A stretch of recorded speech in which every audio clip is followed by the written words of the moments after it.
Lewis had always considered himself unremarkable. In the sprawling megacity of Neo-Singapore, where humanity had expanded vertically into the clouds and horizontally across the Pacific archipelago, he was just another systems analyst living in apartment 47B of the Celestial Heights complex. His balcony, a modest protrusion on the 472nd floor, offered him a view of the perpetual smog that separated the lower levels from the pristine upper atmospheres where the elite resided. It started 3 months ago, when he found the creature huddled near his recycling unit. Small, no larger than a standard house cat, with scales that shimmered between obsidian and deep violet, depending on the light.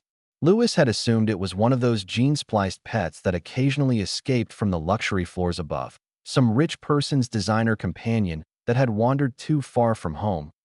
He named it Ember, though he never knew if it was male or female. Every evening after his shift monitoring the city's quantum traffic networks, Lewis would return home, microwave his protein rations, and set aside a portion for the strange cat thing on his balcony. Ember would materialize from the smog precisely at 1947 hours, consume the offering with delicate precision, and disappear back into the gray void.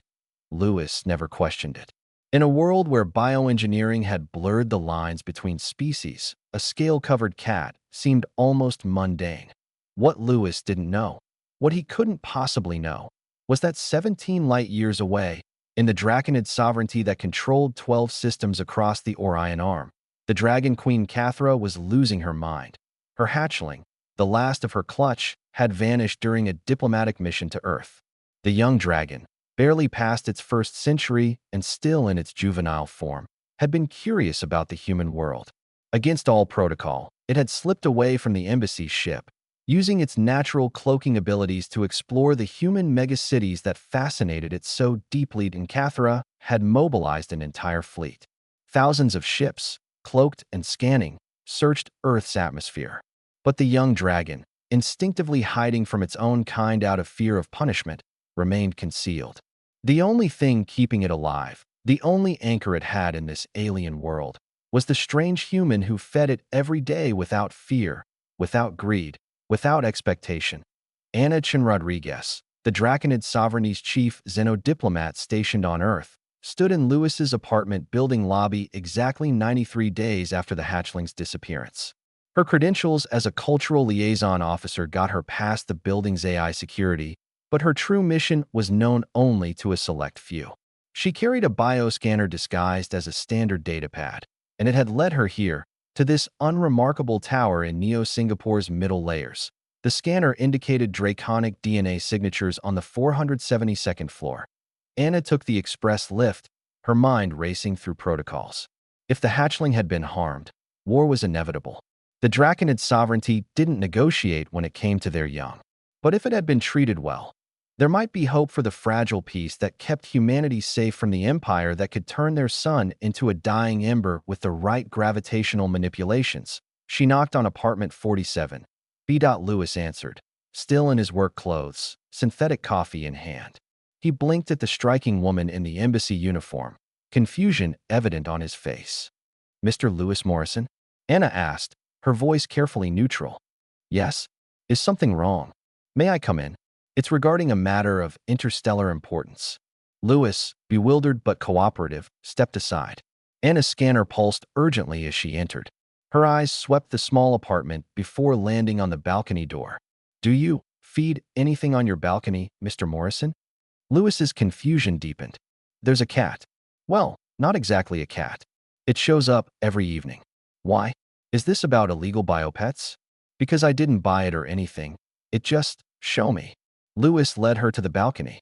Anna checked her chronometer, 1946 hours. 1 minute. It comes at the same time every day, Lewis explained. I just leave some food. It seems hungry. Anna's hands trembled slightly as she activated her datapad's communication array.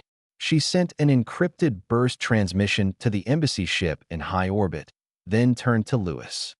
Mr. Morrison, what I'm about to tell you will sound impossible.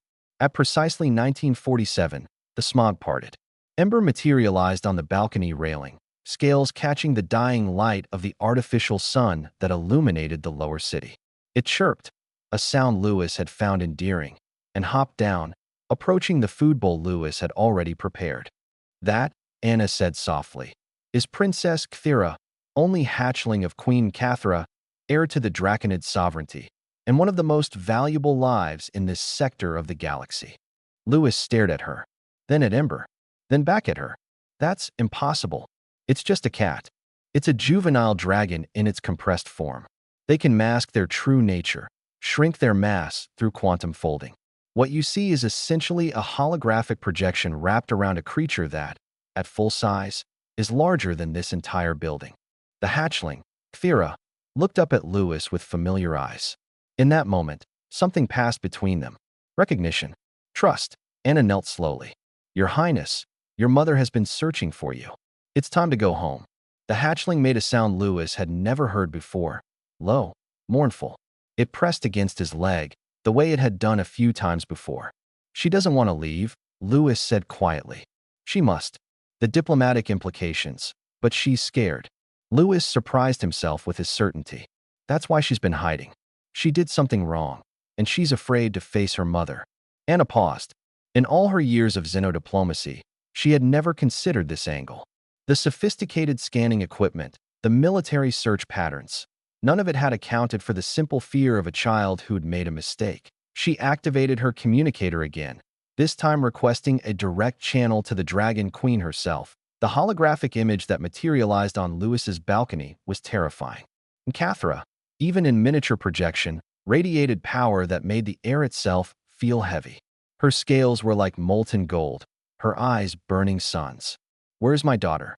The voice resonated in frequencies that made Lewis's bones ache. Kthira whimpered and tried to hide behind Lewis's legs. Lewis, whose greatest act of bravery until this moment had been asking for a raise, stepped forward. "Your Majesty," he said, voice shaking but steady, "she's safe. She's been here the whole time. I've been taking care of her." The Dragon Queen's eyes focused on him with an intensity that should have turned him to ash. For a long moment, silence reigned. Then, impossibly, the ancient creature's expression softened. "You fed her," Cathra said. "You fed my daughter without knowing who she was, without seeking reward." "She was hungry," Lewis replied simply. The Dragon Queen studied him for what felt like an eternity. Then she looked at her daughter, still pressed against this unremarkable human's legs, and something in her cosmic calculations shifted. "Kthira," she said gently, "come home, child. You're not in trouble." "I was just worried." The hatchling chirped uncertainly. "I give you my word, as queen and as your mother." Slowly, Kthira emerged from behind Lewis. She looked up at him one last time, and Lewis could have sworn he saw gratitude in those alien eyes. She touched her nose to his hand, a gesture he'd come to recognize as affection, then began to shimmer. Her true form emerged gradually, respectfully constrained to fit the balcony. Even compressed, the dragon that Kthira truly was took Lewis's breath away. Beautiful, terrible, ancient beyond measure, yet still so young. "Thank you," Lewis Morrison, Cathra said. "The Draconid sovereignty remembers its debts. You will be under our protection for the remainder of your life, and your name will be recorded in our halls of honor." As Kthira prepared to depart with Anna as her escort, the Dragon Queen added one final thought.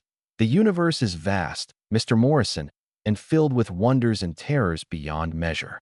But kindness, simple, uncomplicated kindness, is the rarest resource of all.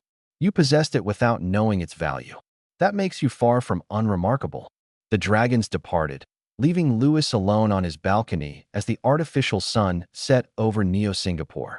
He looked at the empty food bowl, then up at the stars he could barely see through the smog. For the first time in his life, Lewis Morrison felt like he was exactly where he was supposed to be, having done exactly what he was meant to do. And somewhere, 17 light years away, a young dragon princess fell asleep safe in her mother's embrace, dreaming of the kind human who had fed her every day at 1947 hours. Expecting nothing in return, the end.